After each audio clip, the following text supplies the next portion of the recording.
En el vídeo de hoy vamos a ver cómo invertir en índices, en fondos indexados. Primero de todo, nos vamos a fijar en la teoría, en los diferentes tipos de fondos y por qué siempre da, en este caso el SP500, un 10% de retorno anual. No obstante, no todo es bonito. También vamos a hablar de los riesgos que tiene invertir en este tipo de activos financieros. Y finalmente vamos a ir con la parte práctica donde os voy a enseñar cómo comprar estos índices mediante diferentes brokers: XTB, Trade Republic, Revolut y Interactive Brokers. Si esto suena aburrido, podéis saltar directamente a la parte práctica. Si no, nos vemos ahora con la teoría. Primero de todo, supongo que la razón por la que te interesa poner tu dinero en un fondo es porque siempre has escuchado a los expertos decirlo. De hecho, el mejor inversor de todos tiempos, Warren Buffett, siempre lo ha recomendado dentro vídeo. I think it's the same thing that makes most sense practically all of the time, and that is to consistently buy an S&P 500 low-cost index fund. Keep buying it through thick and thin, and especially through thin, because the temptation gets, when you see bad headlines in newspapers, maybe to say, well, maybe I should skip a year or something. Just keep buying it. American business is going to do fine over time. So you know the investment universe is going to do very well. The Dow Jones Industrial Average went from 66 to 11,497 in one century, and then since that century has ended, it's more or less doubled again. American business is going to do well. The trick is not to pick the right company; it's to be, because most people aren't equipped to do that, and plenty of times I make mistakes on that. The trick is to essentially buy all the big companies through the S&P 500, and to do it consistently, and to do it in a very, very low-cost way, because costs really matter in investments. If returns are going to be 7 or 8%, and you are paying 1% for fees, that makes an enormous difference in how much money you have on retirement. At the annual meeting for Berkshire Hathaway this year, you introduced a special guest to the audience of 40,000 shareholders who were watching. It was Jack Bogle. Why did you want to recognize Jack Bogle? I think Jack Bogle has done more for American investors than any other person connected with Wall Street or the investment process, because he, with a number of other people, he came up with the idea of the index fund. He wasn't the sole thinker behind it, but he was the guy that implemented it and crusaded for it. But now there's trillions of dollars in low-cost index funds. Those people are going to have better lives, they're going to have better retirements, their kids are going to inherit more money because of Jack Bogle and his efforts. Ahora que sabes que tienen el respaldo de estos grandes profesionales, del mejor inversor de todos los tiempos, vamos a fijarnos un poco en la teoría.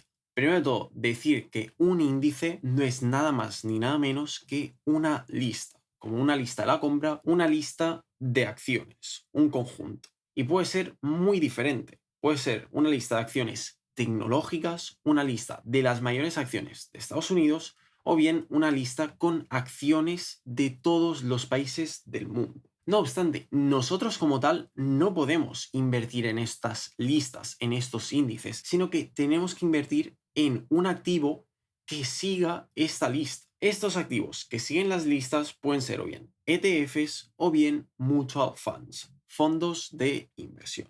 Entre ambas, obviamente, siguen habiendo diferencias, pero para simplificarlo al máximo, diremos que los ETFs tienen las comisiones más bajas, mientras que los mutual funds normalmente suelen tenerlas un poco más altas. Hay más diferencias, pero de momento vamos a quedarnos con esto. Tienen unas características muy específicas. La primera, como hemos visto anteriormente, es que siguen una lista. Además, incluyen todas las acciones, absolutamente todas las empresas de la lista.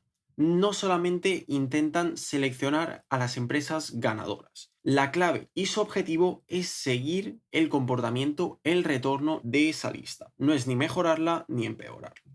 Por lo tanto, esta gestión es pasiva. ¿Y qué implica esto? Comisiones muy bajas, porque la gestión del fondo, la empresa o bien la persona que se encarga de llevar estos ETFs o estos fondos de inversión mucho no tiene que hacer. Y de media, la parte más atractiva es que siempre dan un 10% anual. Después vamos a hablar de por qué siempre dan este 10%, además de los riesgos. Por otra parte, existen los hedge funds. funds. Estos, en principio, tienen el objetivo de batir al S&P 500, no de seguir el mismo comportamiento, tal y como hacen los ETFs y los fondos de inversión. En este caso, si tuvieran su propia línea, estaría a la par con el S&P 500, un poco más arriba o un poco más abajo, dependiendo de las comisiones. A diferencia de ellos, que seguían una lista, los hedge funds crean su propia colección.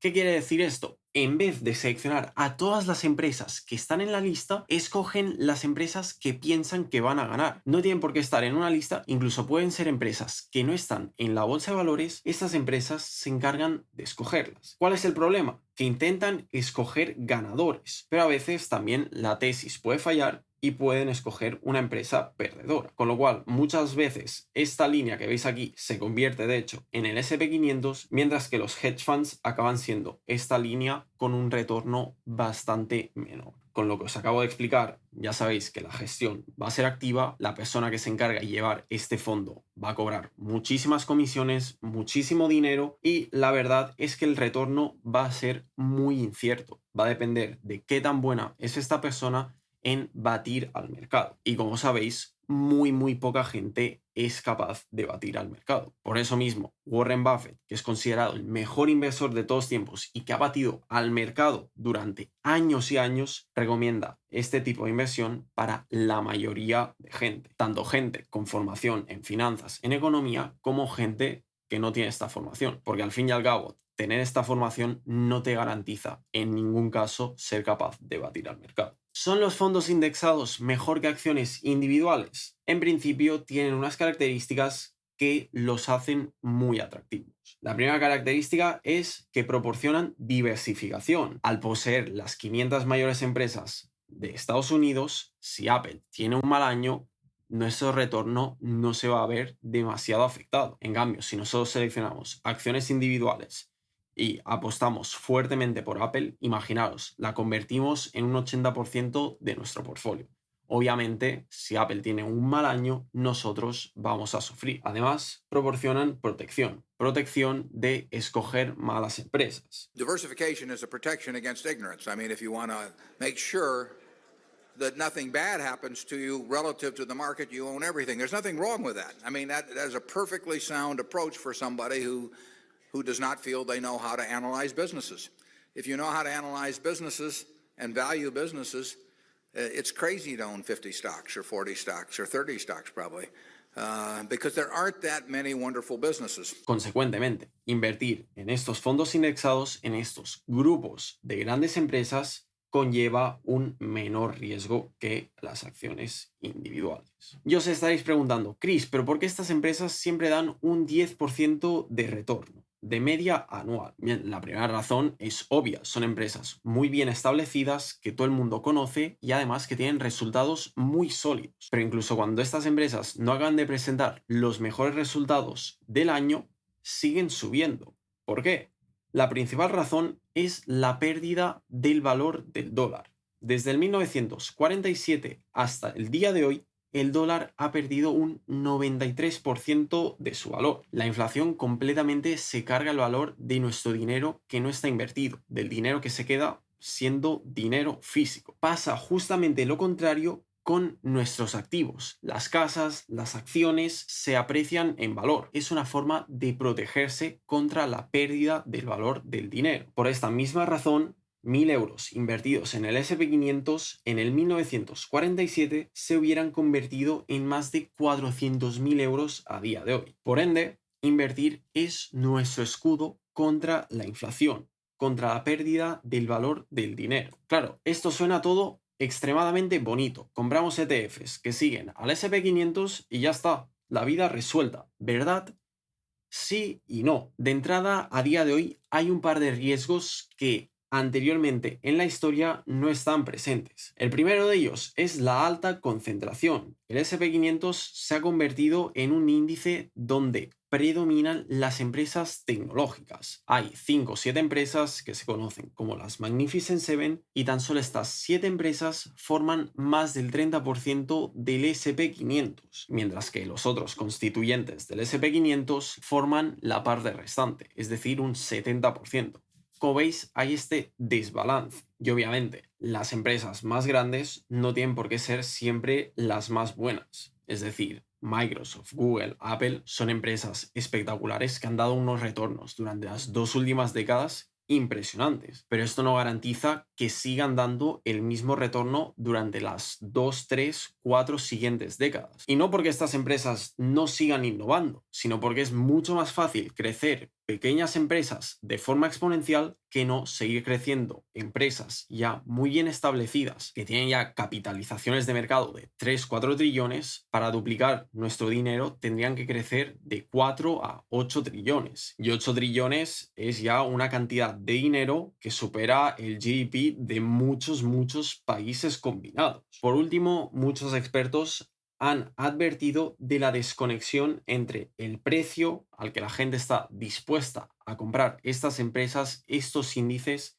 y los fundamentos de estas empresas. Justamente el doctor Filippo Hipólito, junto conmigo, hicimos un estudio al respecto y os voy a mostrar lo que encontramos de la forma más sencilla posible. Actualmente el S&P 500 tiene un P-ratio, un precio dividido entre ingresos netos de 30. Es decir, estamos pagando 30 veces la cantidad de ingresos que estas empresas consiguen. Con lo cual, si cada año ganan 1 euro, al cabo de 30 años recuperaríamos nuestra inversión, porque hemos pagado 30 veces este euro. Si ajustamos por la inflación, el índice está incluso más caro, porque mientras que el precio sigue subiendo, como hemos discutido anteriormente, los ingresos de estas empresas, que es el dinero fiat, sigue bajando en valor. Y finalmente, el dividend yield, que es la rentabilidad del dividendo, la cantidad de dividendos que nos dan estas empresas, es actualmente del 1%. Es decir, por cada 100 euros invertidos nos van a dar tan solo 1 euro. Mientras que durante la historia ha sido del 4,23. Es decir, por cada 100 euros invertidos conseguíamos 4. Vamos a verlo de forma más visual. Como veis, esta línea roja es la media histórica del precio dividido entre ingresos, y como veis, durante los últimos 10 años el S&P 500, estos índices han estado cotizando a valores muy por encima de la historia. Siempre hay alguna crisis o alguna recesión donde somos capaces de comprar estas empresas muy por debajo de la media para conseguir retornos incluso más buenos. Ajustando por la inflación, como veis, esta diferencia se ve incluso mejor. Durante los 10 últimos años, como veis, no ha habido ninguna oportunidad de comprar este S&P 500 por debajo de su media histórica.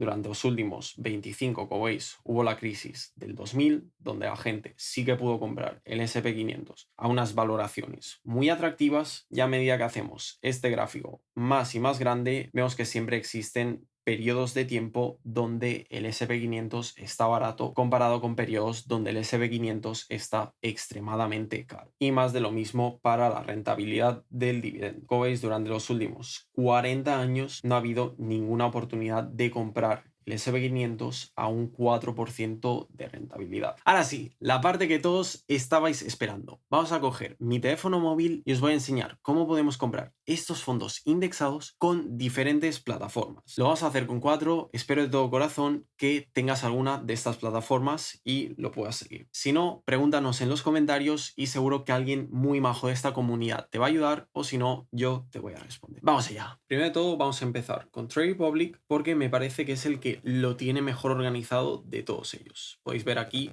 una clasificación de todos los brokers y cuáles son los mejores, en mi opinión. Para encontrar los índices tendríamos que darle en Browse, Buscar, y bajaríamos hasta el apartado de ETFs. ¿A qué me refiero en cuanto a una buena organización? Como veis, nos deja utilizar filtros, y si nos movemos hacia la derecha podemos ver el apartado de índices. Al seleccionarlo podemos ver diferentes índices de diferentes países. Por ejemplo, tenemos el CAC 40 de Francia, el DAX de Alemania, el Dow Jones de Estados Unidos, el Eurostoxx, que es de toda Europa, y entre los que hemos visto anteriormente en la teoría tenemos el Nasdaq y el S&P 500. Vamos a verlo primero con el Nasdaq.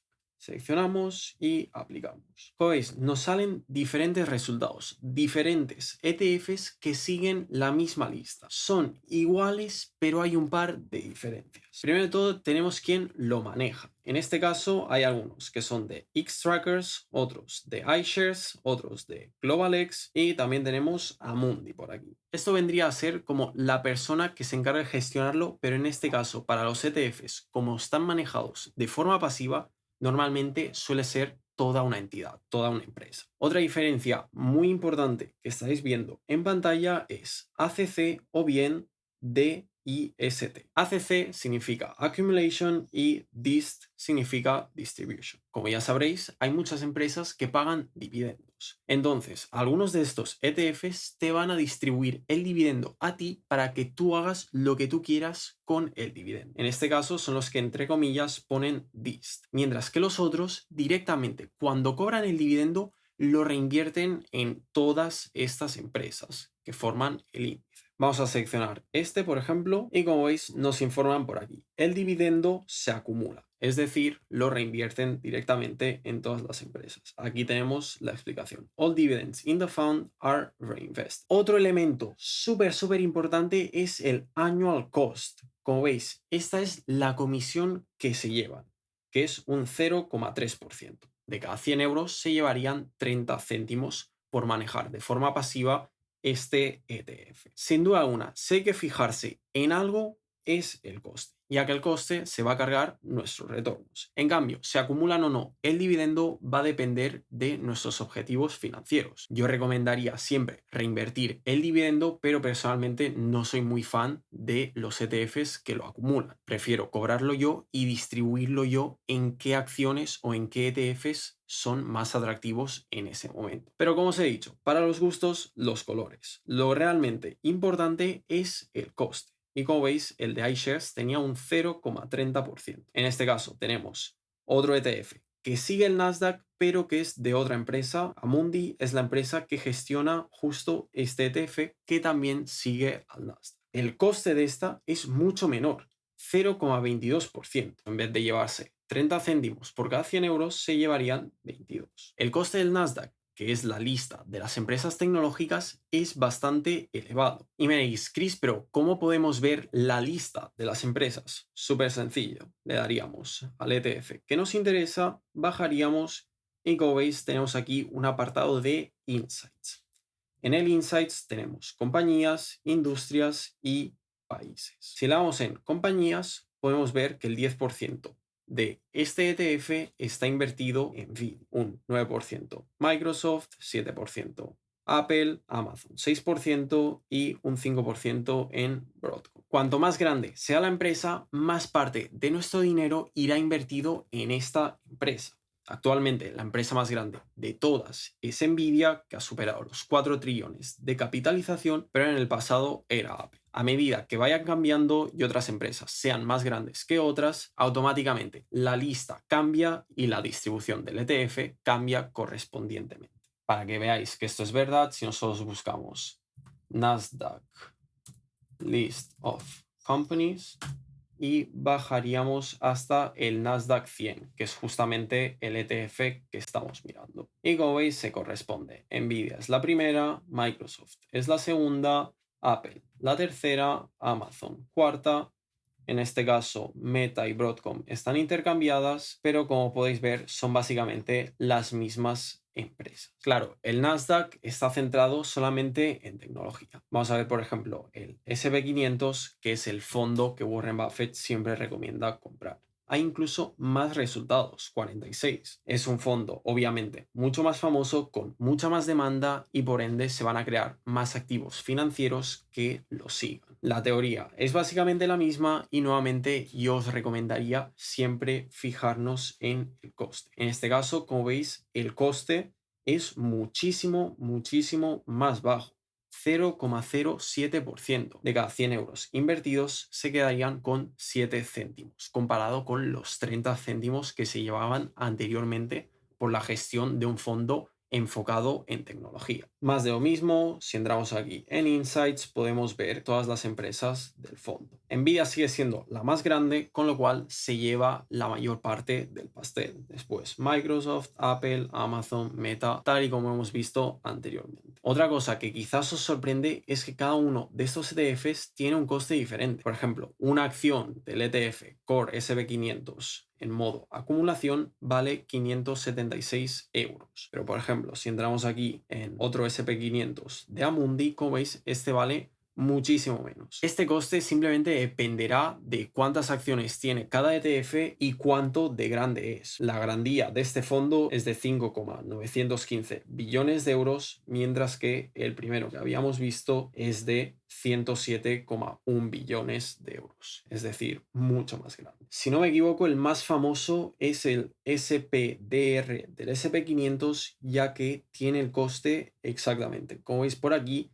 el annual cost es de tan solo 0,03%, incluso más bajo que el que hemos visto anteriormente de 0,07%. Y si nos fijamos, como veis, tiene nuevamente la misma distribución. Resumiendo, ¿quién lo emite? La empresa que lo gestiona no es excesivamente importante. Todos y cada uno de los ETFs que siguen la misma lista van a tener la misma distribución de empresas. Por esto no os preocupéis. Lo único que realmente os debería de interesar es, obviamente, el coste y qué índice queréis seguir. Si os interesa más tener vuestro dinero invertido en el Nasdaq 100 enfocado en empresas tecnológicas o en el SP500 enfocado en las empresas más grandes de Estados Unidos. Como hemos visto anteriormente, también hay ETFs que siguen las acciones globales de todo el mundo. Tiene un coste más alto, 0,20%, pero si nos fijamos en las empresas hay 1.342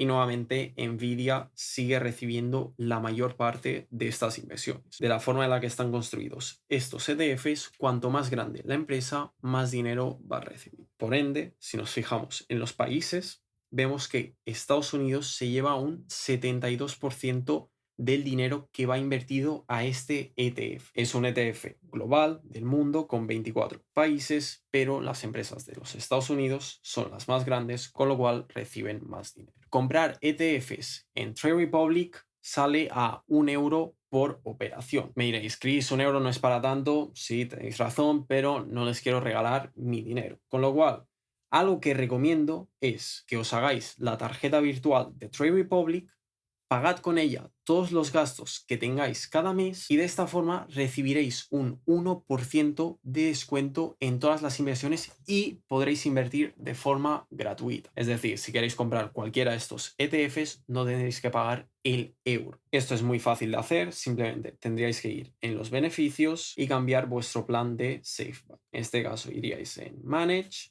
Edit, Browse All Assets, seleccionaríais ETFs y de aquí seleccionaríais el que más os interesa. Lo añadiríais en el plan de savings y automáticamente cada vez que gastéis un 1% del dinero gastado va directamente a inversión. Creo que es una forma muy buena de ahorrar dinero y de invertir al mismo tiempo. Así que ya sabéis. Vamos ahora con XTB, que es el broker que más utilizo para que veáis lo desordenado que están los ETFs. Le daríamos clic al icono de búsqueda y nos aparecerían diferentes opciones. Le damos en ETF and More y seguidamente en ETFs. Y tenemos todos estos tipos de ETFs que no están organizados. ¿Os acordáis que antes teníamos el botoncito de filtrar en Trade Republic? En XTB no lo tenemos, con lo cual tendríamos que buscar por nombre.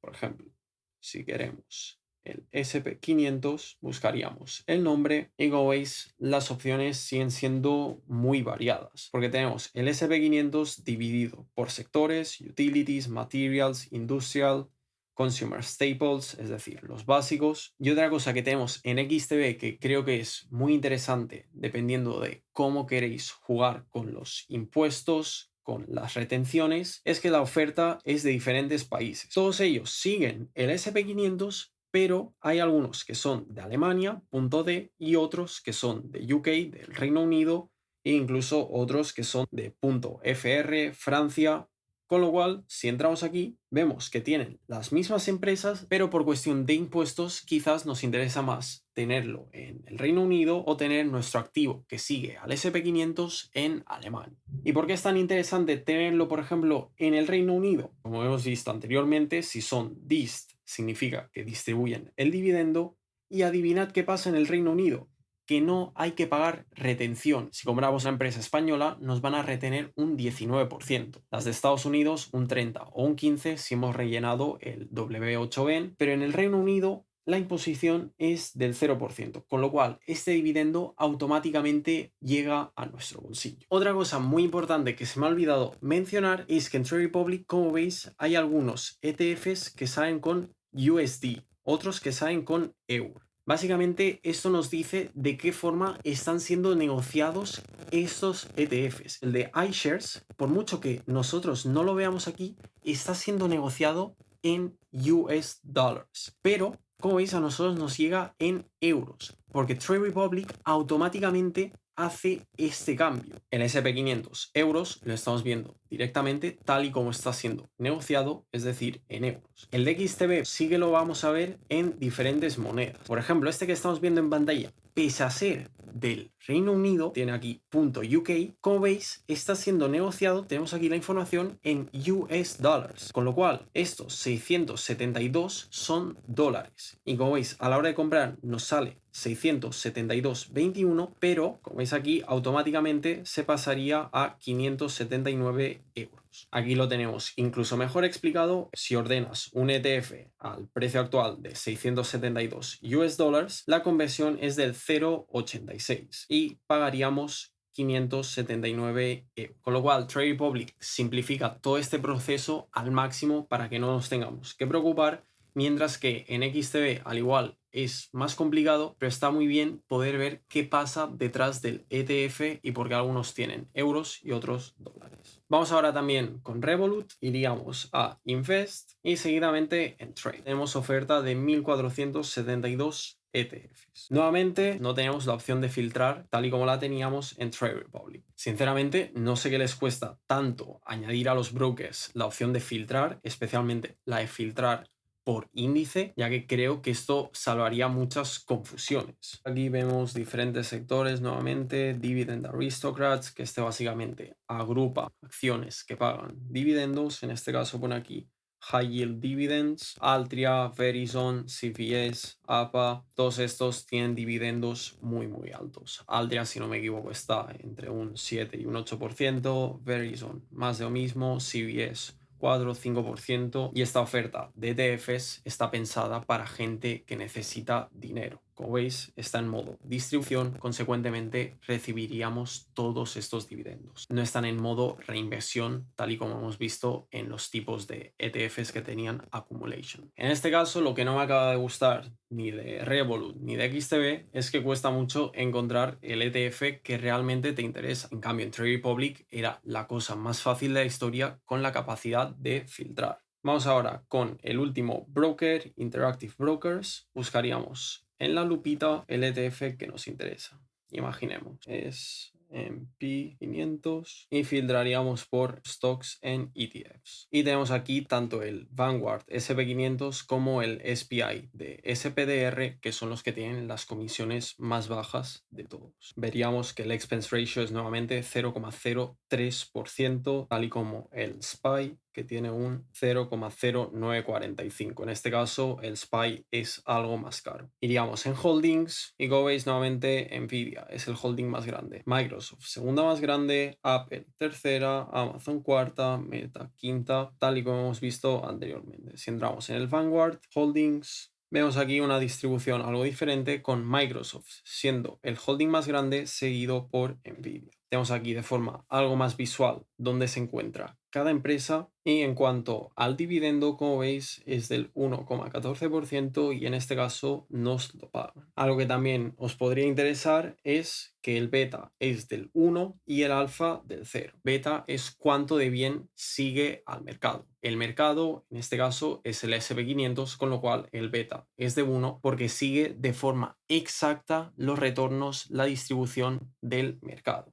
En cambio, el alfa es de 0 porque no es ni mejor ni peor que el mercado, es exactamente igual. Con lo cual, tanto el beta como el alfa os pueden ayudar a determinar qué también sigue el ETF la lista real de acciones. En este caso, el Vanguard SP500 sigue la lista del SP500 a la perfección. Si lo miramos con el SPI, como veis, más de lo mismo. Alfa 0, beta 1. En cuanto al broker a elegir, ya sabéis, yo recomiendo XTB e Interactive Brokers. Incluso yo me decantaría por Interactive Brokers porque, como veis, nos proporciona todos estos datos de beta y alfa para determinar si realmente el ETF está haciendo un buen trabajo en seguir la lista. En cambio, Trade Republic, Revolut, ya sabéis, no me acaba de gustar y Trade Republic ha mejorado algo mi opinión, ya que podemos ahorrar e invertir al mismo tiempo y además tenemos la opción de filtrar para buscar los ETFs de forma más fácil, porque en XTB y en Revolut, como hemos visto, era un desastre total. En cambio, Interactive Brokers no tiene el apartado de filtrar, pero como habéis visto, ofrece los de mayor calidad, es decir, el Vanguard y el SPDR, que tienen los costes anuales más bajos de la industria. Espero que os haya parecido útil este vídeo, que tengáis un muy buen día y como siempre, nos vemos en la próxima.